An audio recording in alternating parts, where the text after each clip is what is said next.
शुक्रिया।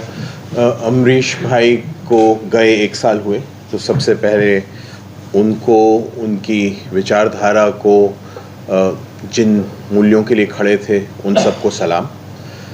मेरा उनके साथ संबंध करीब 20-22 साल या थोड़ा और ज़्यादा होगा, और अलग अलग स्तरों पर संबंध रहा।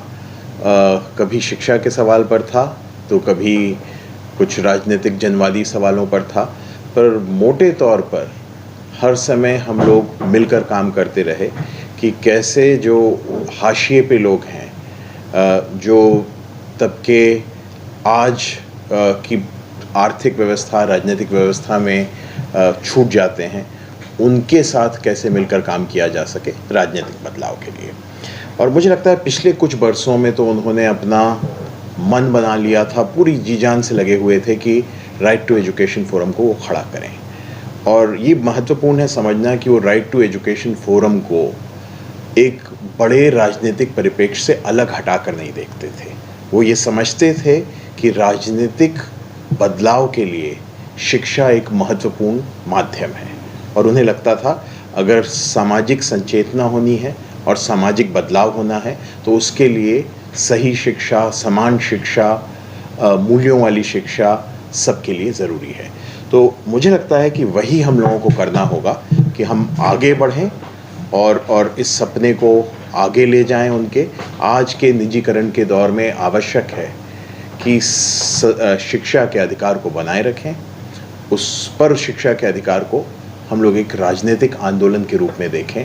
और आज की बदली परिस्थिति में जहां हम लोगों के संविधान पर भी लगातार चोट है, मुझे लगता है राइट टू एजुकेशन फोरम को और हम सब साथियों को मिलकर प्रण लेना चाहिए कि हम इस मुहिम में लगे रहेंगे।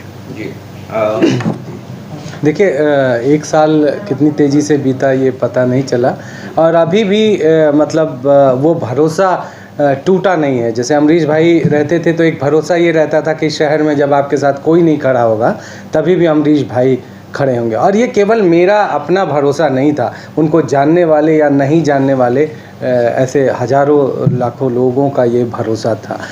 और इस समय जब महामारी के बीच में ही उनके ये दुखद घटना घटी, हम सब उस घटना से गुजरे, लेकिन इस महामारी ने शिक्षा की जो पहले से चली आ रही चुनौतियां थी उसमें 2 नए आयाम जोड़ दिए, है ना। एक तो महामारी की वजह से पूरे शिक्षा में बदलाव हुए हैं, और टेक्नोलॉजी का जो पेनिट्रेशन हुआ है, जो तकनीकी के आधार पे डिजिटल डिवाइड जिसको कहा जाता है, या फिर डिजिटल जेंडर डिवाइड भी कहा जा रहा है, लड़कियों की शिक्षा या गरीब मजलूमों की शिक्षा जो जिस तरह से प्रभावित हो रही है, और वो पूरी बहस में नहीं है कि वो कैसे स्कूल आएंगे, क्वालिटी एजुकेशन कैसे होगा।